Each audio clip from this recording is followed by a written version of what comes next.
The air in the 52nd floor boardroom of Vance Holdings was thick with the scent of high-grade mahogany polish and barely contained fury.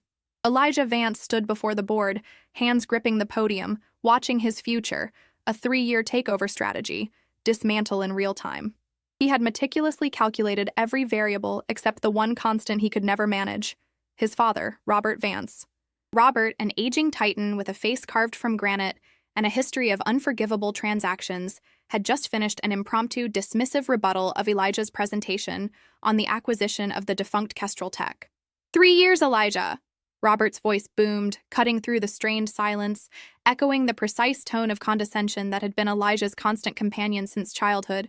3 years and $7 million of the company's capital simply to acquire the shell of a company whose only remaining asset is bad debt and a patent we might not even secure? This is the vision of a caretaker, not an owner. Robert leaned heavily on the glass table, his gaze boring into the proxy shareholders. You forget, son, who resurrected this company when it was flatlining. Elijah's jaw clenched, his fatal flaw: pride, igniting a dangerous spark in his chest. He knew the strategy was sound, necessary to pivot Vance Holdings away from aging manufacturing contracts and into the AI licensing space.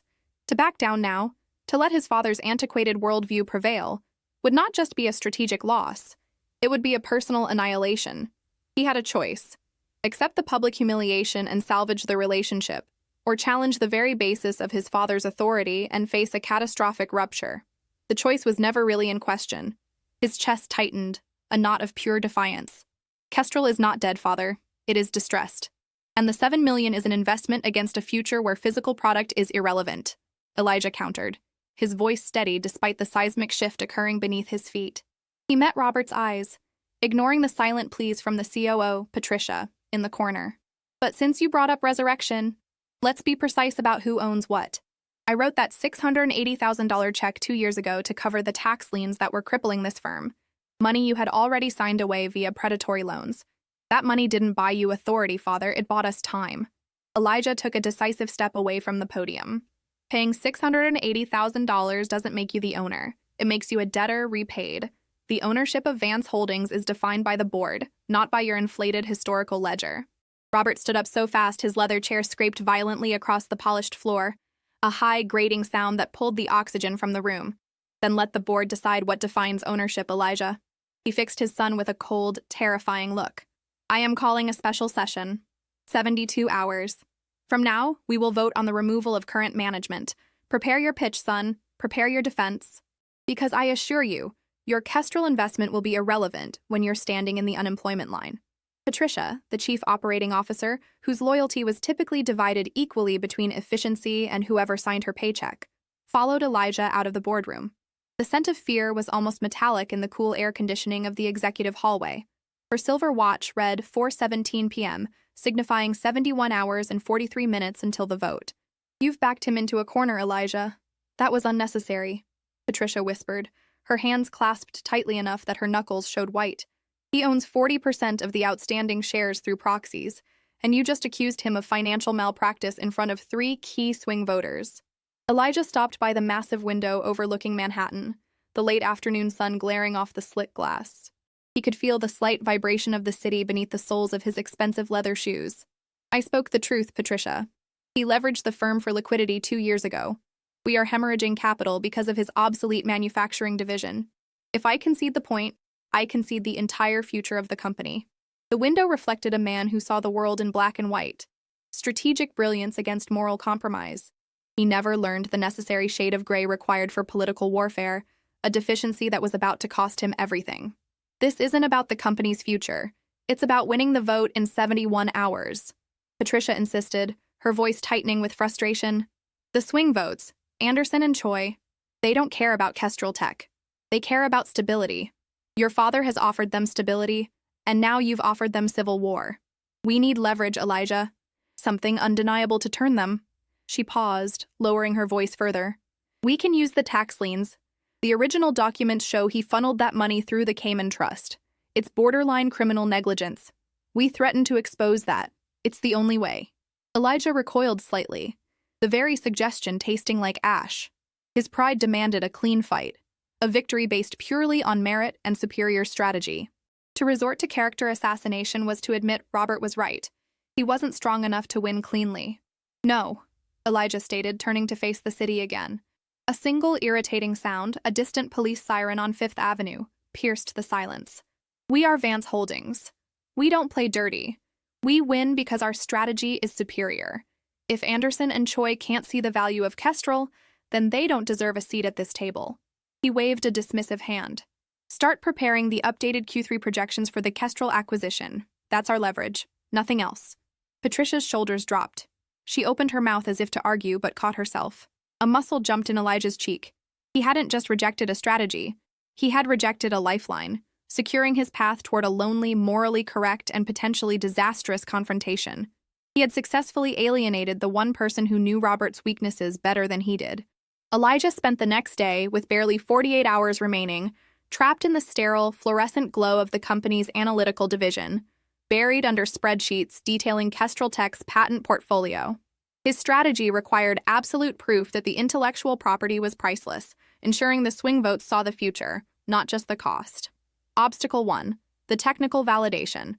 Kestrel's key patent, a foundational algorithm for predictive logistics, was currently registered under a provisional license, set to expire. To secure it before the vote and present it as a solid asset, Elijah needed the sign-off from Dr. Eris Thorne, Kestrel's original and notoriously prickly CTO. He flew immediately to Portland, Oregon, the heart of the Pacific Northwest's quiet tech scene, where Thorne had retreated into semi-retirement. The drive from the airport took him through a persistent, damp grayness characteristic of the region. He located Thorne in a converted logging office beside a massive, humming hydroelectric dam. The air inside smelled strongly of old paper and ozone, the texture of the rough-hewn wooden desk feeling abrasive beneath Elijah's manicured hand. "Vance Holdings has been tracking your work, Dr. Thorne," Elijah began, placing the hefty Kestrel file on the desk, cutting straight to the chase. "We are committed to licensing and commercializing the predictive algorithm. We need your signature on the final registration documents before tomorrow morning. Time is critical." Thorne, a man whose face was etched with chronic exhaustion and disdain for corporate maneuvering, leaned back in his squeaky chair. The sound echoed painfully in the small, silent room. He picked up the file and weighed it in his hand, a gesture of profound disinterest. "I sold Kestrel 3 years ago. It cost me my marriage and my sleep," Thorne drawled, his voice gravelly. "I hold a 1% royalty right on that patent, Mr. Vance. That's my only interest now. I don't care if you commercialize it or use it as kindling." Elijah's pride bristled. He wasn't here to beg. He was here to execute a necessary transaction, yet he found himself negotiating with a man who viewed his timeline as irrelevant noise. "I understand your detachment, Doctor, but my window closes in 45 hours, Elijah pressed, pushing his watch toward the man. "I am offering you a $50,000 bonus for immediate cooperation and a non-disclosure agreement protecting your peace." Thorne threw the file back onto the desk. The sound was sharp, definitive. "You walk in here demanding my signature and waving cash like I'm a street vendor, Mr. Vance. You want my signature? Fine. I need to know that algorithm isn't going to be bought, shelved, and forgotten by a dinosaur like Robert Vance. I need assurance that your commitment to Kestrel isn't just a boardroom power play." The doctor squinted. "I don't trust any Vance. How do I know you're the genuine owner?" Elijah felt the tension coil tighter in his neck. The damp, chilly air of the Portland office, so different from the controlled environment of Manhattan, made the situation feel urgent and exposed. He had expected competence to be enough. He had not budgeted for emotional scrutiny. "My father views Kestrel as an expensive distraction," Elijah admitted, leaning forward, the roughness of the wooden desk digging into his forearms. "I view it as the only reason Vance Holdings will exist in 5 years. I spent 3 years developing the acquisition strategy and personally secured the initial financing when the board hesitated. My commitment is absolute." He pulled out the final registration document. "The clock is ticking, Doctor. 42 hours. Thorne paused, observing Elijah's intensity. He didn't reach for the pen. Instead, he reached for a well-used mug of coffee, inhaling the deep, earthy smell of the cheap brew. "The algorithm needs more than just a license. It needs constant debugging, security upgrades. I have a young, brilliant programmer. She's the only person who truly understands the code's idiosyncrasies. Her name is Lena. She was loyal to Kestrel until the end, and she's now in upstate New York, working retail to pay off her student debt." The sensory detail anchored Elijah. The acrid smell of burnt coffee, the loud clink as Thorne set the mug down, forcing him to consider a human element he hadn't accounted for in his clean corporate strategy. "What about her?" Elijah demanded, his patience thinning. "If you want the full operational patent, you don't just need my signature. You need Lena's expertise to smooth the final security protocols," Thorne explained, a faint smile playing on his lips. "And I won't sign unless I know she is secured. A six-figure salary, full benefits, and guaranteed R&D autonomy for 2 years, minimum. You have less than 2 days, Mr. Vance. That's your condition for the signature. Find Lena, secure her commitment, then bring me the proof." Elijah exhaled sharply. This was a classic stall, Thorne using the situation to secure a future for his protege. It was a deviation from the plan, a logistical nightmare requiring an immediate flight across the entire USA, cutting his available time in half. But without Thorne's signature, Kestrel was useless data, and he would lose the vote. Elijah shoved the paperwork back into his briefcase. "Done. Send me her contact details." Elijah rose, the decision made with the usual, unblinking confidence that defined his career and his fatal flaw. He flew back to the East Coast, chasing a programmer he had never met, trading invaluable preparation time for the necessary asset. Elijah found Lena working a late shift in a sprawling, understocked hardware store in a quiet upstate town, the kind of place where ambition went to hibernate. He stood awkwardly by the checkout aisle, the harsh, buzzing sound of the overhead fluorescent lights contrasting with the quiet desperation radiating from the small woman wrestling with a bulky cash register. He could smell the faint, clean scent of fresh lumber stacked nearby. He introduced himself as soon as the store emptied at 8 p.m., handing her his pristine Vance Holdings business card. Lena's eyes, tired and guarded, darted from the gilded card to his expensive suit. "I know who you are, Mr. Vance," Lena said flatly, her hands moving instinctively to wipe imaginary dust from the counter. "Thorne warned me someone might show up. He said you were trying to buy Kestrel's bones." Obstacle 2. Dilemma. Moral sacrifice. Securing Lena required more than a salary offer. It required emotional alignment and a willingness to betray a deeper promise. Elijah laid out the offer: the salary, the autonomy, the chance to reclaim the algorithm she poured her soul into. He watched her hands tremble slightly as she absorbed the numbers. "You were cheated at Kestrel. We are offering you justice, Lena. A guarantee your work won't be killed by corporate bureaucracy. I need you to sign this employment contract now. I have to 30 hours until the vote." Lena pushed the contract back. "Vance Holdings, that's your father's empire. The same empire that systematically dismantled every small competitor Kestrel ever had in the Northeast. My code, Mr. Vance, is designed for supply chain ethics, not for maximizing profit for a man who views his employees as disposable tools." She shook her head. "Robert Vance will bury this patent, just like he buried Thorne's reputation." "I am not Robert," Elijah insisted, irritation creeping into his voice. "I am the future. The vote is against him, against his obsolescence." Lena looked him straight in the eye, and Elijah saw a reflection of his own deep-seated resentment. "Then prove it. Your father just offered the swing voters, Anderson and Choi, a massive kickback. The transfer of 2 of Vance Holdings' obsolete factories, the ones in Pennsylvania, into their private real estate portfolio. They'll vote for Robert for the asset strip, not for his strategy." Reversion 1. The twist. Elijah realizes the Kestrel strategy is irrelevant. His father isn't trying to win on vision. He's buying votes with corporate assets. His whole clean strategy is pointless. "I was told my father offered them stability," Elijah muttered, the air suddenly thick and hard to draw. "He offered them assets that you, as the moral son, won't sacrifice because they mean jobs, even if those jobs are doomed," Lena countered, her voice dropping to a harsh whisper. "If you want my signature, you have to promise me one thing, that if you win, you will not just integrate Kestrel, but you will publicly commit to closing those 2 aging factories. They are environmental hazards, and they keep the Vance empire anchored to the past. It will cost the firm millions in severance and destroy your savior image among the old guard, but it proves you are willing to make the necessary sacrifices. Are you willing to throw away the jobs of hundreds of families to save the integrity of the company? That is your moral dilemma, Elijah." The fluorescent lights hummed louder, the sound pressing in on Elijah. His initial shock at the depth of his father's cynicism, using assets as bribes, was quickly replaced by cold calculation. Lena was asking him to commit corporate suicide by association. Closing the factories would make him a villain, but it would solidify the swing vote's fear of his father's destructive real estate play, and more importantly, It would secure Lena's vital expertise and Thorne's signature. The factories are operational, Elijah managed, his throat dry. They employ 600 people in the USA. They lose money and pollute the local water table. Your father is trying to offload the future remediation cost onto Anderson and Choi's shell companies, Lena hissed, leaning over the counter. The cheap plastic texture of the countertop felt cold against her arms. You asked me how you know you are the genuine owner. Ownership isn't about writing a check, Elijah. It's about being willing to destroy the past to save the future. It's about sacrifice. Elijah looked down at the contract. His hands, usually so steady, betrayed him with a slight tremor. This was the precise moment his strategic pride met true moral consequence. He pulled a pen from his breast pocket.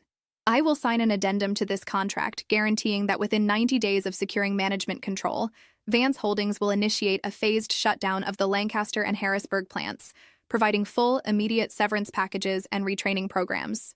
You have my word. Now sign yours. Lena didn't hesitate. She signed the employment contract with a flourish that indicated relief mixed with grim determination.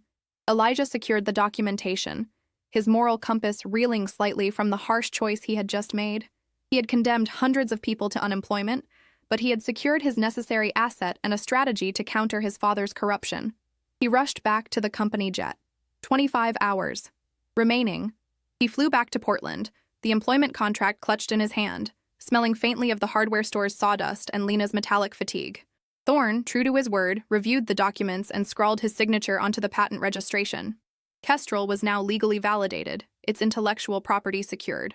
The long flight back to New York was dominated by Patricia's horrified protests when he informed her of the factory decision. You can't sacrifice 600 jobs. The optics alone will guarantee a PR disaster regardless of the vote.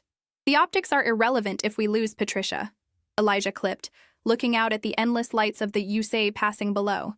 My father gave Anderson and Choi a poisoned pill, and I just gave them the antidote. Now update the presentation. We're not selling Kestrel. We are demonstrating the financial necessity of closing the archaic manufacturing division and pivoting immediately. Elijah spent the remaining hours barricaded in his penthouse, refining the final strategy. Patricia reluctantly worked through the night, but the tension between them was palpable, a direct consequence of his unforgiving decision. Obstacle 3, the maximum crisis. Elijah's pride now demanded he not only win the vote, but completely humiliate his father by exposing his attempt to offload toxic assets, the factories. He couldn't just secure the votes, he had to destroy Robert's credibility. At 7 a.m., with barely 2 hours until the special session, Robert Vance called.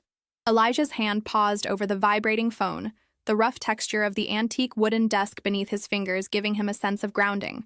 He answered on the third ring. Elijah, I've heard you've been busy cleaning up my messes. Robert's voice was smooth, almost genial, which was always more terrifying than his fury. I know about Thorne's signature.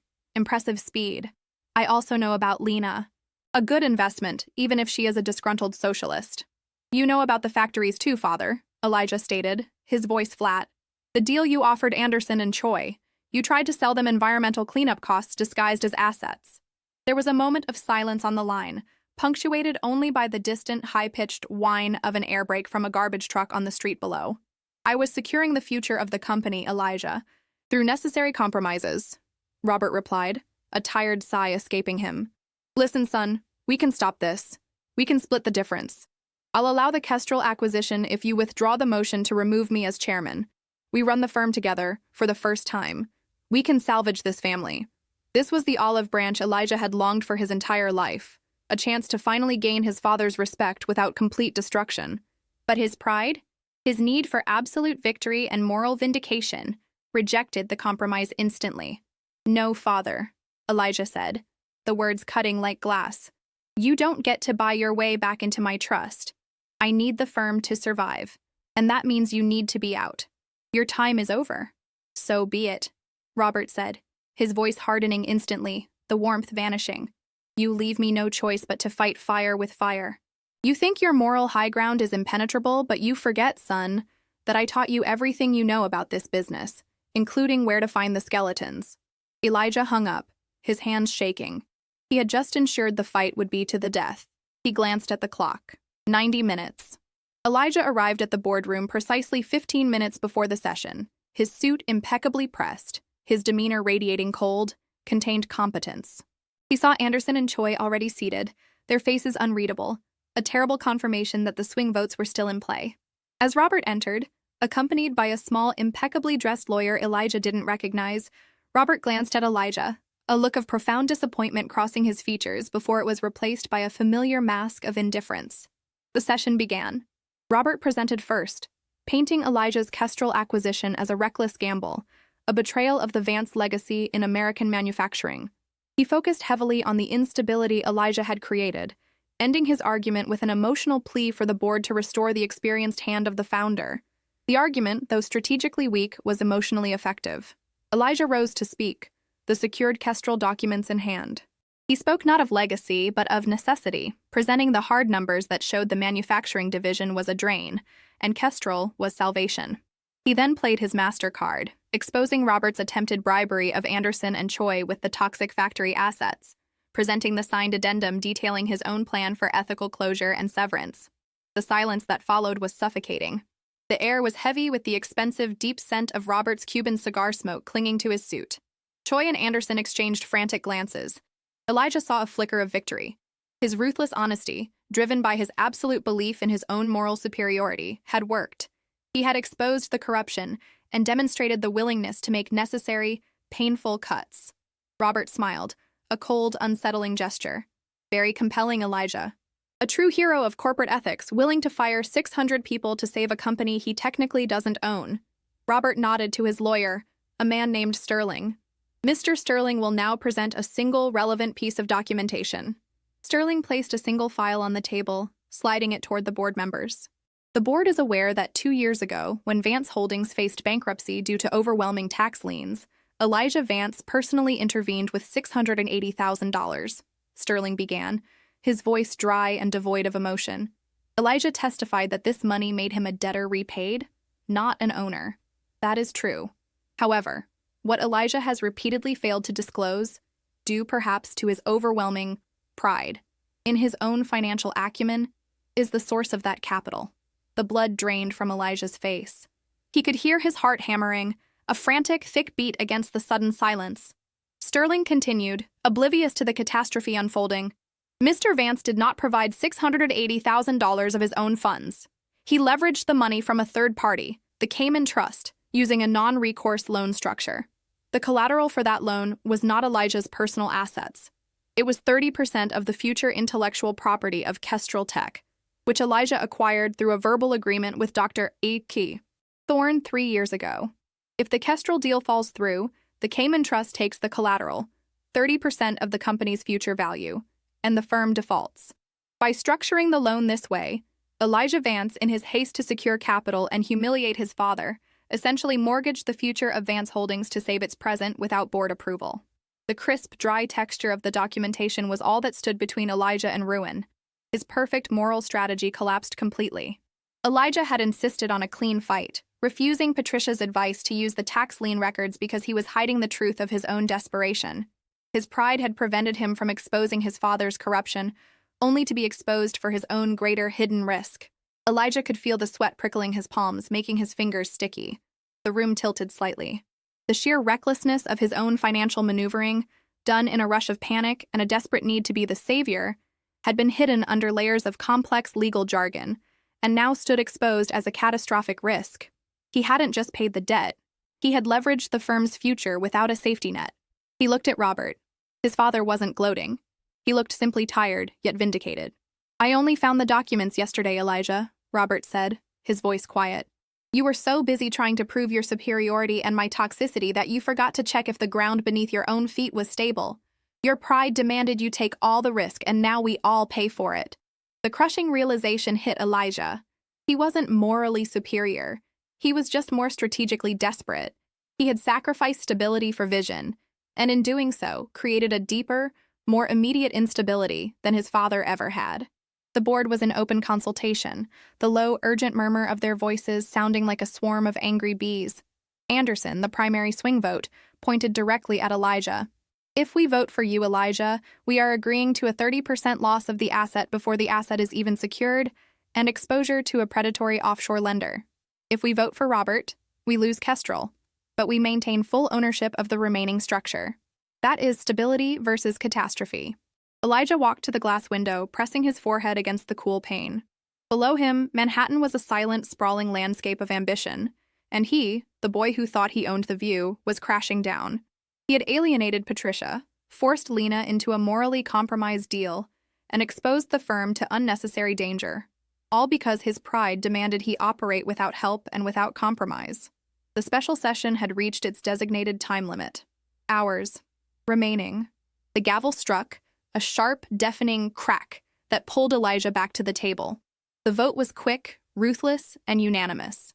Elijah Vance was removed from the operational management of Vance Holdings, and Robert Vance was reinstated as the chief executive officer. Elijah stood there, completely gutted, the feeling akin to the cold, dead sensation of snow hitting bare skin. He had won the moral argument. The factories would eventually close. The necessary pivot was acknowledged, but he had lost the power to execute it. His failure was absolute, and it was entirely self-inflicted. He had put himself in his place, just as his father had intended. Elijah watched Robert shake hands with the board members, accepting their condolences and congratulations with the familiar, practiced grace of a man who always knew he would win. The immediate aftermath was dominated by the faint, earthy smell of the freshly brewed coffee Patricia had ordered, a final, futile gesture of corporate normalcy. Elijah didn't speak. He simply collected his leather briefcase, the texture of the worn material offering a small, sad comfort against his numb fingers. He knew this was not the end of the war, but the decisive loss of the only battle that mattered. He needed to find a way to honor the moral commitments he had made, even without the power to enforce them. In the quiet isolation of his mind, Elijah realized that his need for personal vindication had overshadowed the actual need of the company. The crisis was not Robert's corruption. The crisis was his own flawed need to prove he was better. He left the boardroom without acknowledging anyone. He descended 52 floors, the rapid whoosh of the high-speed elevator, a testament to the speed of his fall. He found Patricia waiting for him in the lobby, her face drawn, standing near the bustling rush of people coming in from the Manhattan street. "I'm sorry, Elijah," she said, her voice strained. "The Cayman Trust," Elijah said, ignoring her sympathy. "Who told him?" Patricia flinched. "Robert didn't use the board documents. He used your mother. The Cayman Trust loan was co-signed by the estate, contingent on Kestrel's future value. He threatened to expose her involvement, not yours if you didn't withdraw. He didn't want to humiliate you, Elijah. He wanted you to stop fighting." "My mother is dead," Elijah whispered, the words catching in his throat. "Yes, but the paperwork ensures she would be implicated posthumously in a criminal risk liability." He used the threat of destroying her memory to secure the documents from the estate lawyer. Patricia placed a hand on his arm, the texture of her silk blouse cool against his skin. "He always plays the long game. You focused on the business strategy. He focused on the emotional leverage." Elijah walked out onto the street, the humid, polluted air of the city washing over him. He had lost to a ghost, to a moral debt he didn't even know he carried. He pulled out his phone. He needed to talk to Lena. He needed to explain that her job, and his promise regarding the factories, was now tenuous, dependent on the goodwill of a man who viewed promises as bargaining chips. He was standing on the precipice of calling her when the phone buzzed with an incoming text. It was Robert. The message from Robert was short, cryptic, and carried the weight of years of unspoken conflict. "Robert, check the newsfeed. The fight is over." Elijah dismissed Patricia's worried questions and flagged down a taxi.